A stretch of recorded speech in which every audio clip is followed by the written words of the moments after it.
In this video, we're going to go over 10 tips for easy ONYX in Halo Infinite. Included will be a combination of individual tips that you can utilize to make powerful plays or overarching strategies that is going to help you improve at a rapid pace. So make sure you watch to the end, smash the like, subscribe, and the GameLeap website is the best place if you want more advanced level tips. We have breakdowns, VOD reviews of pro matches, and much more. Do yourself a favor and go check it out right now down below.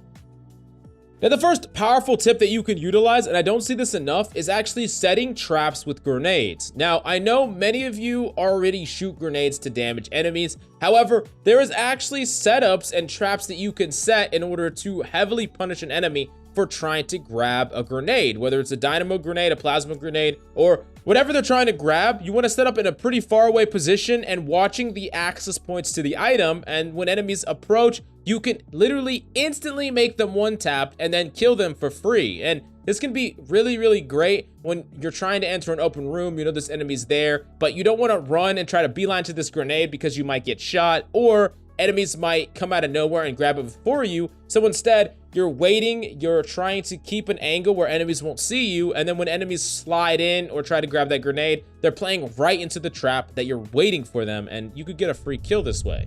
Now, for the next tip I have for you is actually something that even pros utilize, and it's constantly monitoring common clamber spots. Like, a great example of this is the clamber up from invisibility on recharge up to mid. What you can do is set up bounce grenades to actually contest that area, and oftentimes an enemy will push that if you know that they're down towards invisibility. Oftentimes they will naturally route in that direction, and you can utilize your understanding of the map and your knowledge of common clamber spots to get some free damage and some free bounce grenades onto that spot, and it can really end up in some free kills for you, which is definitely amazing.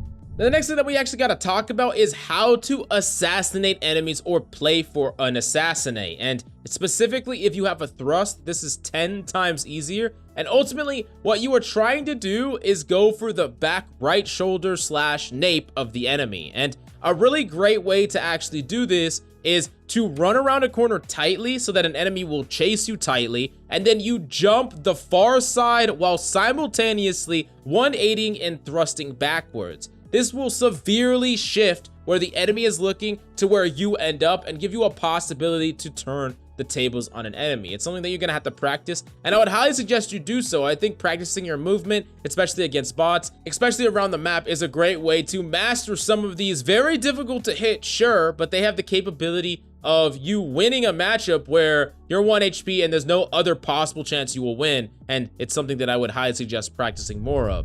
Now, the next tip that we actually have for you is how to anticipate spawns and rotations. Many players say, hey, I have no idea where the enemy is spawning. Sometimes I spawn, I'm getting shot at, I have no idea where to go to not run into the enemy team. Well, a great rule of thumb is monitor the position of your teammates relative to the position of the enemy. Now, there's going to be some additional factors in here, like what you have control over, what objectives you have control over, but more than anything, it's going to be where your team is. If your entire team is in one location, enemies will spawn as far away from that location as possible, as long as it's in a traditional spawning point. This means that if you are wrapping around the map and you are really far away from where your teammates are and they're not actively fighting, odds are there could be an enemy anywhere around you, and you need to really slow down how you move and where you're moving, cut your noise, and maybe even tuck for a while so that you don't end up running right into an enemy or multiple enemies that kill you by surprise. In addition to this, if your teammates are all in one location and you just got a team wipe and they're at an objective,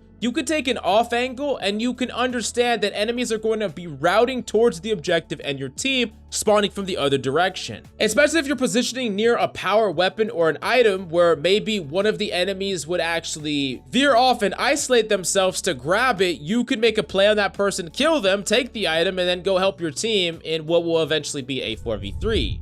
Now, that being said, in general, especially if you're controlling really high up positions and you're trying to put pressure for your team, let's say you're trying to play objective or you're trying to play Slayer, whatever the case may be, it is a really good idea to damage things even if you're not planning to kill them. It's different if you're trying to cut your information and cut your location, but if your information is known, your location is known, it's a great idea to damage enemies that you see running by, damage enemies that are peeking the high ground. Whenever you see an enemy, put damage into them and pressure them. And you're not doing this to kill these people. You have a very low chance of killing these people, but it dramatically slows down their engage. It will also mess up the tempo between them spawning and them pushing your team, and it creates opportunities for your teammates to follow up. So it's a really good idea, especially if you have multiple members of your team constantly pushing out bullet pressure and shooting everything that moves. It makes it really difficult for enemies to move where they want to, or come up with strategies where they have full team fights.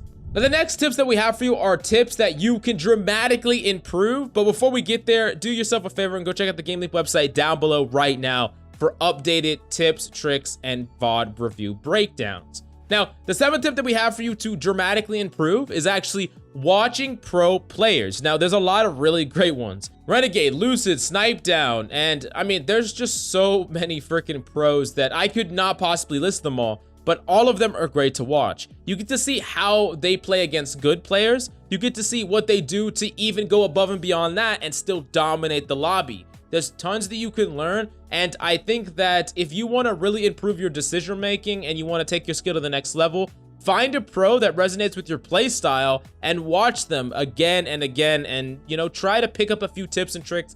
Know why they go where they go, why do they position where they position, and how they play every single engagement, and you're gonna get better so damn quickly. Now, the 8th tip that I have for you, and this one is really great for improving your overall game sense and game skill, and it's acknowledging the fact that very few deaths in this game are 100% unavoidable.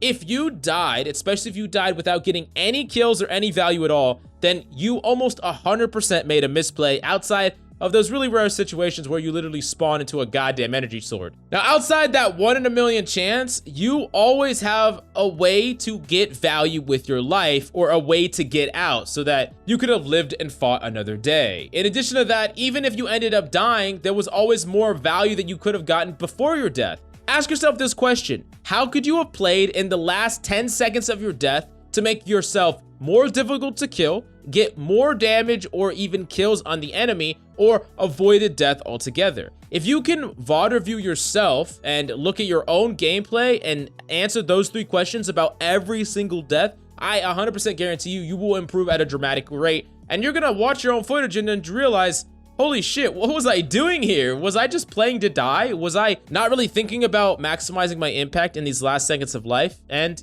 that's just really important to do. Now, the 9th big tip for you to improve is to train your freaking aim. Way too many people are just mindlessly playing this game without trying to practice against bots, consistently hone their aim with a multitude of different weaponry, and just generally improve their aim on moving targets of different types. Now, regardless of what device you're using, this is for mouse and keyboard and controller, there is a huge gap between the lower end of your input accuracy-wise and the upper end of your input accuracy-wise. There's always a gap between both of those things, regardless of what device you're using. So that means there's always room for improvement, regardless of what device you're using. And it's really easy to make excuses, this and that, but if you are not in, the top 1% of the 1% of whatever your device is, then you don't have much room to complain in the first place, and it's actually in your best benefit to just improve on working on your own mechanical skill. Now, the last tip that we have for you is understanding and acknowledging that you are the constant. I know it's really easy to blame your trash teammates, blame the bot lobbies, or blame whatever, but at the end of the day, you are the only variable that doesn't change from game to game. I've coached a lot of players across a lot of games, and there's one thing that never changes, and that's people complaining that they are hard stuck because of bad teammates. And here's the secret: everyone gets bad teammates. Everyone has absolutely fucking trash teammates, I promise you. But here's the reality of the situation: you do not deserve good teammates unless you can carry to the place that those teammates exist in. And that doesn't mean you'll get them all the time.